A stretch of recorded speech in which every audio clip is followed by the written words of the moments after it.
नमस्कार साथियों, एक बार फिर से स्वागत है आपका अपने YouTube चैनल अपनी एग्जाम अड्डा में। तो गाइस, जो मॉडल पेपर मैंने आपको यहाँ पर बताया था, तो उसका सॉल्यूशन यहाँ पर देख लेते हैं। ऑलमोस्ट इस टाइप के ही क्वेश्चन आ सकते हैं, क्योंकि उसमें कहीं स्पेशली डिस्क्राइब नहीं है आपके सिलेबस में कि किस पैटर्न के क्वेश्चन आएंगे। उसमें सिर्फ ये डिस्क्राइब है कि 10th और 12th स्टैंडर्ड का है वो पेपर आपका सेट किया जाएगा। तो उसमें आपके कुछ भी आ सकते हैं। तो ये जो सारे क्वेश्चंस मैंने सेलेक्ट किए हैं, ये प्रीवियस ईयर में जो एग्जाम्स में आए हुए हैं, आपके ही इक्वलेंट जो एग्ज़ाम्स होती हैं MTS लेवल की, उन्हीं में ये आए हुए हैं, वहीं से ये सेलेक्ट किए गए हैं। तो आप एक बार अपने आप को चेक कर लें कि क्या क्या इनका आंसर होने वाला है। तो फर्स्ट क्वेश्चन गाइज आप देख रहे हैं कि fill in the blanks with correct articles. तो इसमें आर्टिकल्स का यूज़ करना है, जो कि फर्स्ट जो क्वेश्चन 1 से 5 क्वेश्चन है वो आर्टिकल्स से रिलेटेड है। तो देखिए, पहला question, my uncle was blank first guest to arrive. तो आप पहले इसकी मीनिंग को समझें कि क्या है। आप जो ट्रिक लगाते हो ना, आजकल थोड़ा स्टैंडर्ड भी पूछने लग गए हैं, तो आप जो ट्रिक लगाते हो कि हाँ, तो वो उस टाइप के नहीं होने वाले हैं। तो देखिए, तो इसमें जैसे द फर्स्ट, तो द फर्स्ट, इसलिए इसमें दा का यूज होगा। नेक्स्ट क्वेश्चन है blank Apple a day keeps the doctor away. Apple, तो एप्पल, एप्पल में जब आप प्रोनाउंस करेंगे इसको, तो वोवल्स की साउंड आती है, एप्पल। ठीक है, तो इसमें लगेगा एन एप्पल। ठीक है, तो आप अपना आंसर चेक कर लें, और नहीं है तो वो अपना दोबारा से तैयारी करें, ढंग से अच्छे से आर्टिकल्स को देखें, और उसके बाद फिर दोबारा से एक बार देखें इसको। नेक्स्ट क्वेश्चन है guys, cricket is one of the. तो जब वन ऑफ इस टाइप के जब वर्ड आते हैं तो हमेशा उसमें दा लगता है। ठीक है, तो one of the USA, USA, तो ये कंट्री का नेम है, तो इसमें आ जाएगा द। ठीक है, the USA is a country. ठीक है, तो the USA is a country, तो ऑप्शन ए इसमें करेक्ट है। नेक्स्ट है the game has come to blank फिर एंड। तो कम टू एन एंड आपने सुना भी होगा, ये कॉमन वर्ड्स होते हैं जो यूज हो रहे हैं इसमें।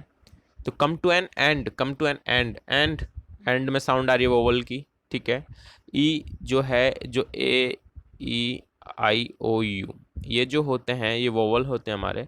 तो इनके आधार पे आपको AN का यूज़ नहीं होता है, वो जो साउंड आती है ना उसके आधार पर होता है। तो एंड में वोवल की साउंड है, तो इसलिए इसमें एन का प्रयोग हो जाएगा। ठीक है, तो आपने चेक कर लिए होंगे कितने गलत सही हैं आपके, वो मुझे कमेंट करके बताएं, या अपने आप मत बताएं, कोई फ़र्क नहीं पड़ता, आप अपना स्कोर चेक करें। नेक्स्ट क्वेश्चन है select the most appropriate option to fill in the blank. इस टाइप के भी क्वेश्चन आ सकते हैं आपको, कि इसमें आप इसको समझेंगे कि क्या कहना चाह रहा है, उसके बाद आपको इसमें भरना है। तो देखिए, क्वेश्चन नंबर 6 देखेंगे, the entry gates were closed. Entry gate है वो क्लोज हो गए थे, blank we could enter in. तो हम जब एंटर करते उससे पहले ही एंट्री गेट क्लोज हो गए थे। ठीक है, तो ऐसे मीनिंग समझेंगे, तो इसमें बिफोर का यूज होगा। नेक्स्ट है blank you like some water. तो ये फिक्स होता है इस टाइप के। तो देखो, would you like some water, कुछ पानी लेंगे, would you like some water. ठीक है, नेक्स्ट 8 कि वी मस्ट स्टार्ट नाउ, हमें अभी स्टार्ट करना चाहिए, और आगे है it will be too late, या फिर और लेट हो जाएगा। ठीक है, तो अनटिल, अनलेस, बट इनका प्रयोग नहीं होने वाला है, यहाँ पे और का यूज़ होगा, तो ऑप्शन थर्ड इज करेक्ट।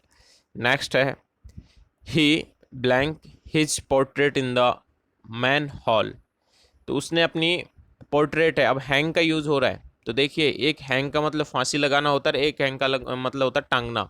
तो इसमें इसमें जो आप देखेंगे, सो सेकंड ऑप्शन है इस करेक्ट है। ठीक है, सेकंड ऑप्शन इसमें करेक्ट है। अब इसमें आपको हंग क्यों आया, देखिए, इसमें हैंग भी आ सकता था, लेकिन हैंग का यहाँ पर सही मीनिंग जो है वो आ नहीं रहा है। उसने अपनी जो पोर्ट्रेट थी, चित्रकारी जो भी थी, उसने वॉल पर टाँकी है उसको। ठीक है, टाँक दिया, तो मतलब पहले टाँक दिया ना, तो वो पास्ट की बात हो रही है, तो पास्ट वाला आएगा। तो हैंगड इसलिए नहीं आएगा, हैंगड का मतलब होता है फांसी लगाना एक तरीके से, तो वो नहीं आएगा, इसलिए हैंग।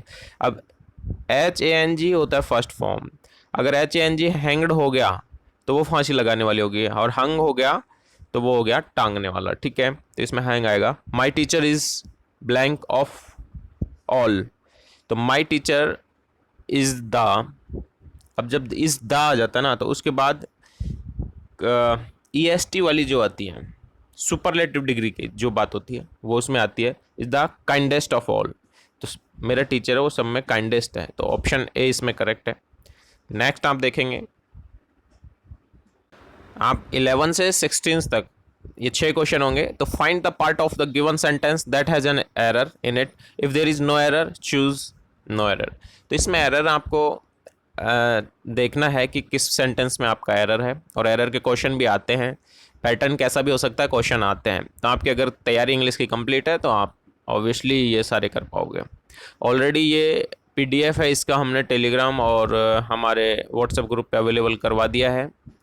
तो वहाँ से आप अपना चेक करके और फिर वहाँ से अपना स्कोर एक बार चेक कर लें, अपने आप को सॉल्व कर लें, उसके बाद यहाँ पर आप उसका सॉल्यूशन देख सकते हैं। क्वेश्चन नंबर 11 देख रहे हैं आप। I told the tailor to made a, तो टू के साथ मेड आ ही नहीं सकता क्योंकि सेकंड फॉर्म, टू के साथ हमेशा वर्ब की फर्स्ट फॉर्म आती है, ठीक है।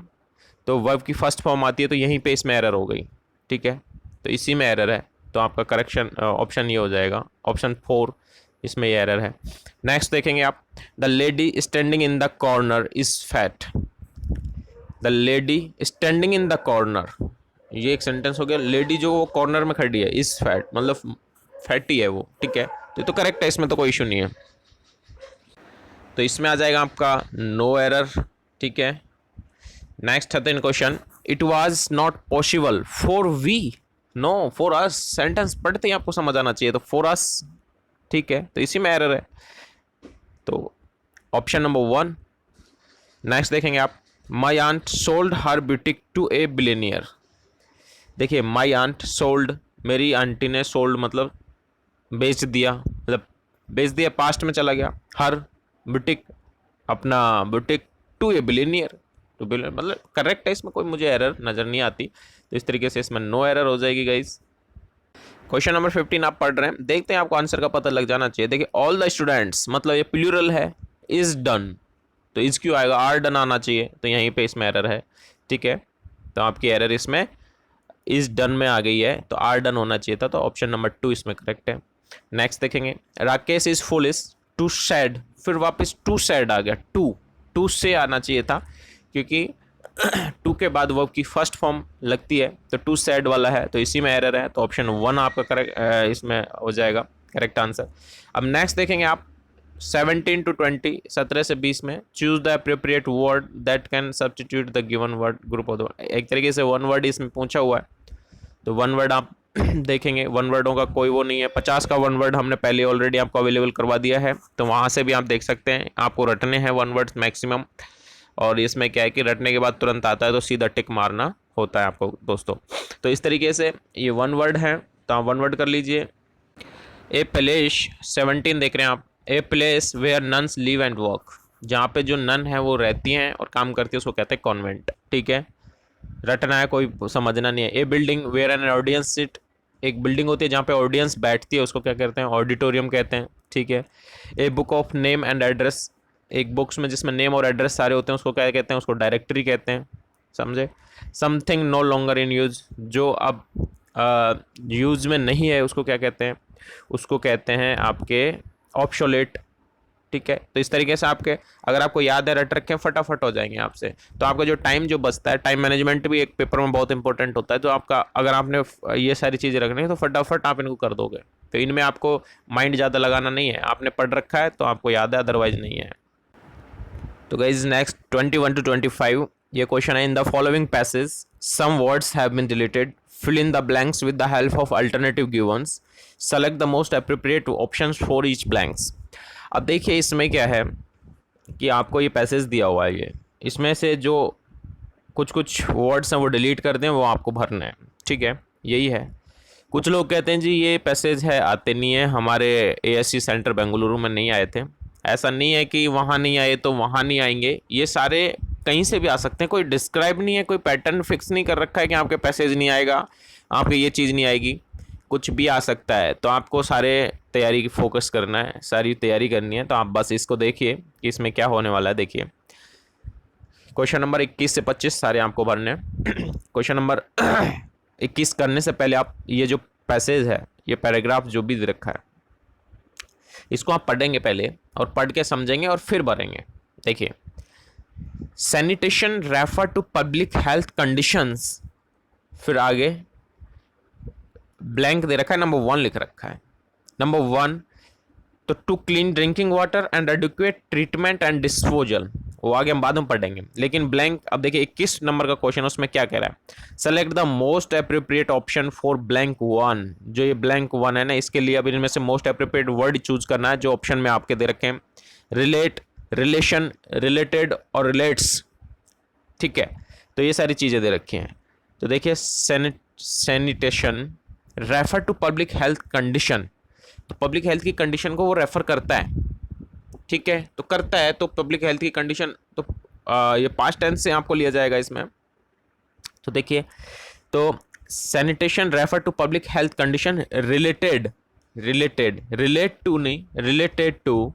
तो इसमें ऑप्शन 3 देखिए, related to clean drinking water and adequate treatment and disposal, और डिस्पोजल के साथ ऑफ आता है हमेशा, ये देखिए। तो अगला ऑप्शन कह रहा है, अब अगले ऑप्शन में देखिए ऑफ, फॉर, विद और इन, तो अगले में ऑफ आएगा क्योंकि डिस्पोजल के साथ ऑफ आता है, एंड डिस्पोजल ऑफ। तो देखिए इसमें आ गया रिलेटेड, ठीक है, रिलेटेड, इसमें आ गया आपके ऑफ, ठीक है, of human wastage and sewage, ठीक है। नेक्स्ट देखिए ये सेंटेंस एक पूरा हो गया। अगला देख कह रहा है human contact with faeces is part of sanitation, मतलब ह्यूमन के कॉन्टैक्ट को विद फीसिस, जो मल वगैरह होता है, इससे क्या करना। देखिए ऑप्शन से पता चलेगा कि इसमें क्या कहना चाह रहा है, कि प्रिवेंटिव कह रहा है, तो प्रिवेंटिव आप लगाते हैं तो इसका मतलब प्रिवेंट मतलब होता है रोकना, ठीक है। तो preventing human contact with faeces is part of sanitization, मतलब ह्यूमन कॉन्टैक्ट को फीसिस के मतलब फीसिस में ह्यूमन को मतलब मानव, मनुष्य को, ह्यूमन को फीसिस के कांटेक्ट में आने से प्रिवेंट करना, रोकना he is a part of sanitation, मतलब सैनिटाइजेशन का, सैनिटाइजेशन होता है, सॉरी सैनिटाइजेशन, सैनिटेशन जो होता है उसका ही एक पार्ट है। तो बिल्कुल करेक्ट है। तो प्रिवेंटिंग आ जाएगा क्योंकि हैम्परिंग की इसमें वो नहीं है, और प्रोहिबिटिंग, इसका भी मतलब प्रोहिबिट करना, मना करना होता है, लेकिन प्रिवेंटिंग इज ए करेक्ट इसमें होने वाला है। तो preventing human contact with faeces is part of sanitization, मनुष्य को फीसिस के कांटेक्ट में आने से रोकना ही एक तरीके से सैनिटेशन का पार्ट है। तो ये इसमें आ जाएगा। तो इसमें ऑप्शन प्रिवेंटिंग गाइज होने वाला है। तो थर्ड में आपका प्रिवेंटिंग हो गया। अब देखिए 24 में जो 4 ब्लैंक में पूछ रहा है कि 4 ब्लैंक में क्या आने वाला है, आगे आप इसको सेंटेंस यहाँ पे पूरा हो गया, यहाँ पे आगे देखेंगे sanitation system to protect, blank है, to protect human health and providing a clean environment. तो देखिए सैनिटेशन सिस्टम, अब ऑप्शन देखेंगे इसमें क्या है, ऑप्शन में कह रहा है इग्नोर्स, तो sanitation system ignore to protect human health. तो सैनिटेशन स्वच्छता का जो सिस्टम है वो ह्यूमन हेल्थ को प्रोटेक्ट करने को जो इग्नोर करता है क्या, नहीं, तो इग्नोर का होने वाला नहीं है। पेव, पेव भी नहीं है। एम्स, एम्स देखिए sanitation system aims to protect, मतलब सैनिटेशन सिस्टम का एक एम है, लक्ष्य है क्या, to protect human health by providing a clean environment, कि उसका क्या लक्ष्य है कि ह्यूमन हेल्थ को, मनुष्य की जो हेल्थ है उसको एक क्लीन एनवायरनमेंट, एक साफ स्वच्छ वातावरण प्रोवाइड करवाना ही उसका एम है। तो इसका मतलब ये करेक्ट है। तो इसका इस तरीके से आएगा, इस तरीके से आपको करना होता है, ठीक है।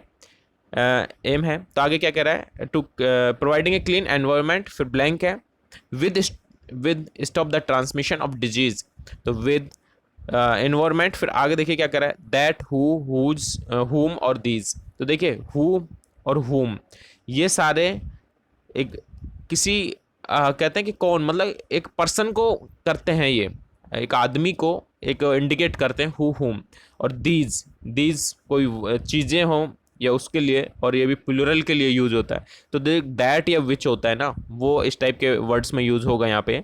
तो providing a clean environment that will stop the transmission of disease, जब आप अपना एनवायरनमेंट, क्लीन एनवायरनमेंट प्रोवाइड कराने का जब आपका लक्ष्य होगा तो ही ट्रांसमिशन, डिजीज़ का ट्रांसमिशन, जो डिजीज़ जो फैलती हैं वो रोकी जा सकती हैं। तो दैट इसमें होने वाला है गाइज। तो इस तरीके से ऑप्शन 1 इसमें होने वाला है। तो इस तरीके से गाइज आपने देखे आपको ये वहाँ पे मिलने वाले हैं। अब आप ये ना सोचें कि इस तरीके का हमारे तो आएगा नहीं, ये ऐसी सेंटर में नहीं आया था तो यहाँ नहीं आएगा, ऐसा कुछ नहीं है, यहाँ पे भी आ सकता है। तो इस तरीके से आपके ये 25 क्वेश्चन का सेट में लेके आया। अगली बार मैं 50 क्वेश्चन के ही सेट करवाऊंगा आपसे, तो मॉडल पेपर पूरे करवाऊंगा जिसमें मोस्टली सारी चीज़ें कवर करने की कोशिश करूंगा। आपके कुछ भी आ सकता है ग्रामर में, कोई स्पेशली ये कह नहीं रखा है कि आपके पैसेज आएगा नहीं आएगा, आपके ये चीज़ आएगा नहीं आएगा। पैराग्राफ हो सकता है, पैराग्राफ आएगा तो पैराग्राफ अगले में डालने की कोशिश करेंगे हम, अगले में पैराग्राफ डालेंगे जिसमें से क्वेश्चन आंसर आपको छांटना होगा। तो इस तरीके से हम आपको हर तरह का पैटर्न करवाएंगे ताकि आपको वहाँ पे जाके कोई नई चीज़ आपको देखने को ना मिले। तो thank you so much guys for watching this video. Thank you.